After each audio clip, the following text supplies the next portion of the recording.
Hey guys, welcome back to the 31 Days of Halloween. Today is day 15. I am Luke the Goon, and I watched Blood and Donuts. And this was directed by Holly Dale. This is really her only feature film that she has done. She's done a lot of TV since then. Episodes of Dexter are probably the most notable. And this is kind of a cult horror film. It's kind of a film that a lot of people, it gets a lot of positive reviews. And this is another one of those cult films that I'm not sure why it got so popular or why so many people like this movie. It's another one where I'm like scratching my head about. And basically, I mean, it's got a really kind of it's a boring movie. Just it's not bad necessarily, just boring. The film starts with a vampire waking up after 20 some years, and he's kind of finding his way back into the world again, and he runs into a donut shop with a waitress and another like taxi driver guy there. And he starts to kind of I guess kind of fall in love with the waitress, and the taxi driver guy is kind of his buddy. And there are some like gangsters, mobsters that are after the cab driver. And so he kind of, because he's a vampire, he just got, powers and all that. So he's able to kind of protect the taxi driver. And I mean, that's really the whole movie. Like, there are some little like things, like he meets this girl that he used to like before, like 20 years ago.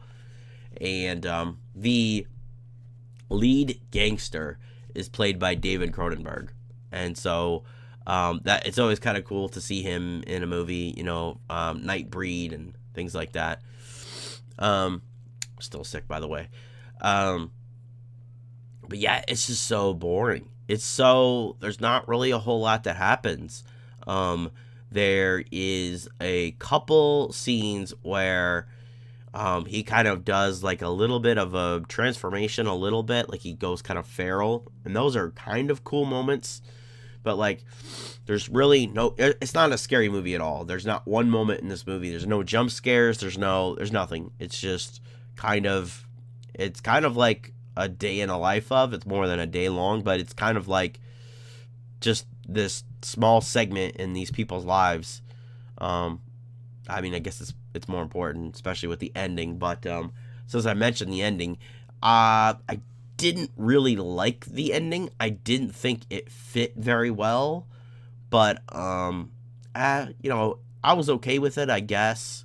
I think it will be one of those endings where you either love it or hate it. It's because it's kind of an extreme ending, I guess I would say. But I wouldn't subject you to watching the movie in the first place. I mean, it's like I keep saying, it's not necessarily bad. It's just boring. The most like blood or gore that you get is like him sucking the blood out of somebody, and that doesn't really happen that often. He's mostly taking blood out of rats. And there are several scenes where it's clear that it was shot on a set somewhere. The donut shop is clearly a set. So it's so obviously a set. But they do have some other good, cool kind of locations that they're using too. So, it is considered kind of a cult classic. So, I don't know. Maybe I'm just not seeing what everybody else is seeing. And maybe you'll enjoy it. But I still think it's incredibly boring. There's never a kickoff moment ever. Yeah,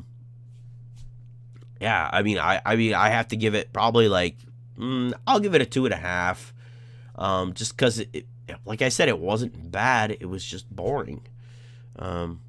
Yeah. So that was Blood and Donuts from 95.